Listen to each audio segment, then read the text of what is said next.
In a secluded village in West Virginia, a place hidden in misty valleys and shadowed forests, lived a young girl named Gulshan.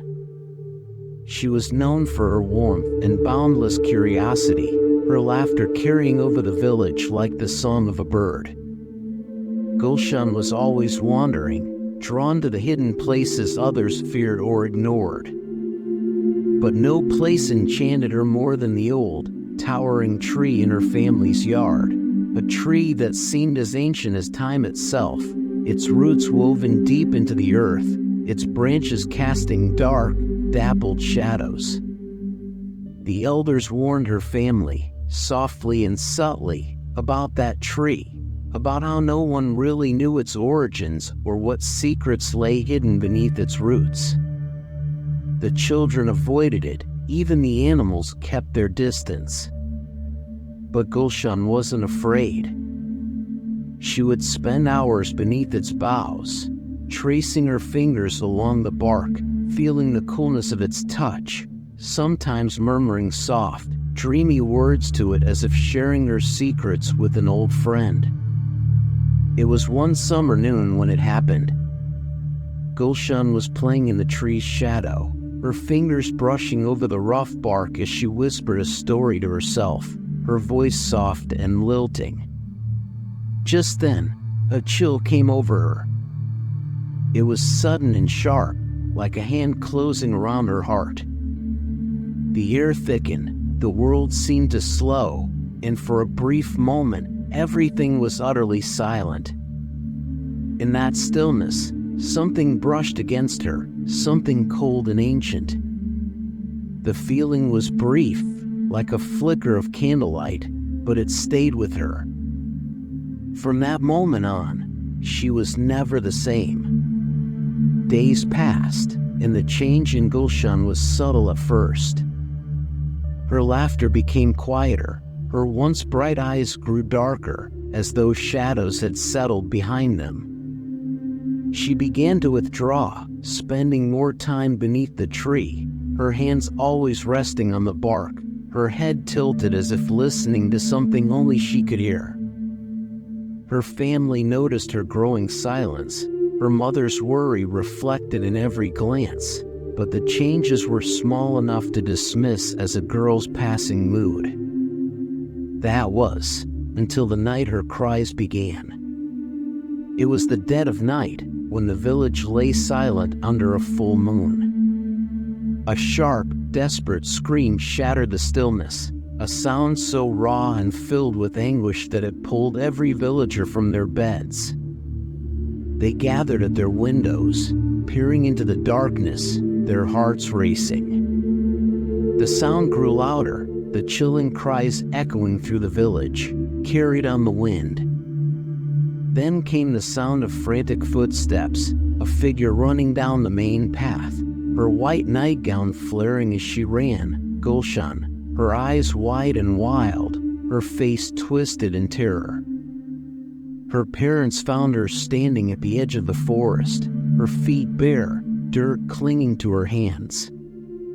She was trembling, tears streaming down her face, but when they asked what had happened, she only shook her head, unable to speak. They led her back to bed, comforting her as best they could, hoping it was only a nightmare. But that hope faded as the nights passed, each one echoing with her cries. She began to wake up outside her house, her nightgown torn, her feet scratched and bruised, her voice hoarse from screaming. It wasn't long before the villagers began to murmur, whispers of spirits and curses drifting through the crowd. They remembered the tales of the old tree, of how it had been there long before any of them, how it was a place of power, a place where old things lingered. They began to fear Gulshan, to watch her from afar, afraid to be near her. Her parents were desperate, seeking help from anyone who would listen. They brought in healers, herbalists, and priests, each one attempting to lift the darkness that clung to their daughter, but each effort ended in failure. As she grew older, her episodes became more severe. She would disappear for hours at a time, her family finding her by the stream that twisted its way through the forest, staring into the water, her lips moving in a soft murmur. She seemed almost peaceful in those moments, her expression serene, as though lost in a conversation only she could hear. But her peace was fleeting, and by nightfall, her cries would fill the village once more. She seemed to be fading, her body growing thin and frail, her eyes hollowed with dark shadows that no amount of rest could ease. Her parents continued to search for answers, calling upon shamans and mystics from distant villages. One claimed to see a shadow clinging to her, a dark figure that moved with her, whispering in her ear, unseen but always there.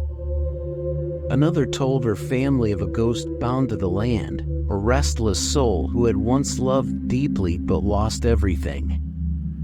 This ghost, they said, had been drawn to Gulshan's innocence, to the light within her that he craved but could never possess. But as she aged, that light began to dim, his presence warping her spirit, twisting her soul in his grasp. The village grew accustomed to the nightly cries, the sound weaving into their lives like a dark lullaby. But in her 17th year, everything changed. One night, as the moon cast its pale light over the village, her cries fell silent.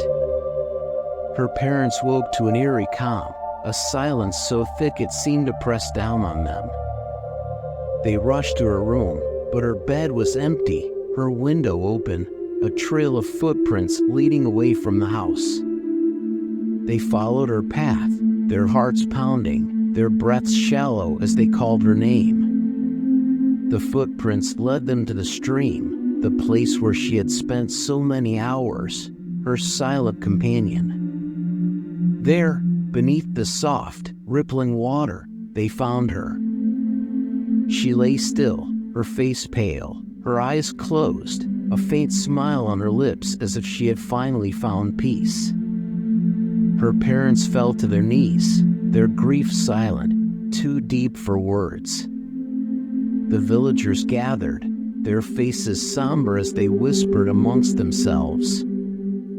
Some said the ghost had claimed her, that he had finally pulled her into death when he could not possess her in life.